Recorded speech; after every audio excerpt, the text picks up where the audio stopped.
আমি যেটা সবসময় নিজের মধ্যে রাখি যে আমি অলওয়েজ প্রিপেয়ার টু গো। তো তখন মনে হচ্ছিল মেবি সব কিছু শেষ। আসলে আমি আমার বাসাতেই ছিলাম অ্যান্ড আম শিওর যে এটা এমন একটা সিচুয়েশন, এখানে যতগুলো মানুষ যা ফিল করেছে আমিও একই ফিল করেছি, তৌসিফ ভাই একই রকম ফিল করেছে।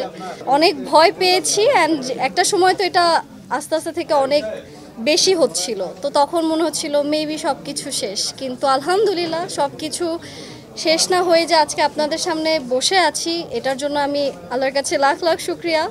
অ্যান্ড আসলে এইরকম ইনসিডেন্ট হতেই পারে, বাট নিজেদেরকে সবসময় প্রস্তুত থাকা, নিজেদেরকে প্রস্তুত রাখা মেন্টালি আমার কাছে মনে হয় সব থেকে বেশি ইম্পর্টেন্ট। কোনো কিছুই চিরস্থায়ী না, আমাদের জীবনও না।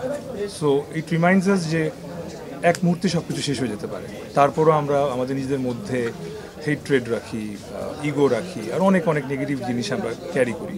So it is a reminder যে লাইফটা আসলে একটা গিফট আল্লাহর তরফ থেকে, সেটাকে আসলে সবসময় উপভোগ করা উচিত, কাজের মাধ্যমে হোক, কাজের বাইরে হোক।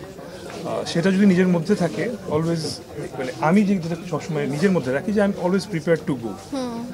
আমি যদি আজকেও মরে যাই, যেভাবেই হোক সেটা, আমার কোনো আফসোস নিয়ে আমি পৃথিবী থেকে যাবো না, সেটা আমি সবসময় চেষ্টা করি।